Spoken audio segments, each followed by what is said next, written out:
کیا آپ کا موبائل آپ کی روح کو زخمی کر رہا ہے؟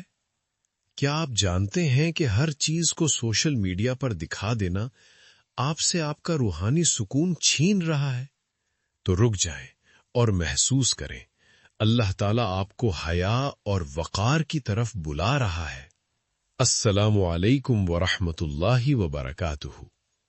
عزیزان من، آج ہم ایک ایسے دور میں ہیں جہاں ہماری نجی زندگی ایک تماشا بن چکی ہے، لیکن سنت نبوی صلی اللہ علیہ وسلم ہمیں سکھاتی ہے کہ اپنی زندگی کے معاملات میں ڈسکریشن یعنی رازداری اور پردے سے کام لیں۔ ڈیجیٹل پرائیویسی کا براہ راست تعلق آپ کے ایمان سے ہے۔ سنت کی روشنی میں ان 3 ڈیجیٹل اسباق کو یاد رکھیں۔ پہلا سبق، نعمتوں کی نمائش سے بچیں۔ نبی پاک صلی اللہ علیہ وسلم نے سکھایا کہ ہر نعمت والے سے حسد کیا جاتا ہے۔ جب ہم اپنی خوشیوں کی ہر گھڑی انٹرنیٹ پر ڈالتے ہیں تو ہم خود کو حسد اور نظر بد کے حوالے کر دیتے ہیں۔ اپنی خوشیوں کا شکر اللہ تعالیٰ کے سامنے ادا کریں، دنیا کو دکھانے کے لیے نہیں۔ دوسرا سبق، دوسروں کی زندگی میں مداخلت نہ کریں۔ قرآن پاک کا حکم ہے کہ تجسس نہ کرو۔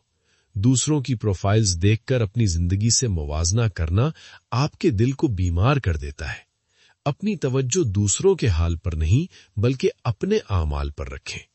جب آپ فضول چیزیں چھوڑتے ہیں تو دل کو حقیقی سکون ملتا ہے۔ تیسرا سبق، باتوں کی امانت رکھیں۔ کسی کی نجی بات یا میسج کو بغیر اجازت عام کرنا خیانت ہے۔ سنت ہمیں سکھاتی ہے کہ مومن وہ ہے جس سے دوسروں کی آبرو محفوظ رہے۔ ڈیجیٹل اخلاق کا مظاہرہ کریں اور دوسروں کے پردے کی حفاظت کریں تاکہ اللہ تعالیٰ آپ کے پردے سلامت رکھیں۔ یاد رکھیے، سکون پبلک ہونے میں نہیں بلکہ اللہ تعالیٰ کے ساتھ اس تعلق میں ہے جو آپ دنیا سے چھپا کر رکھتے ہیں۔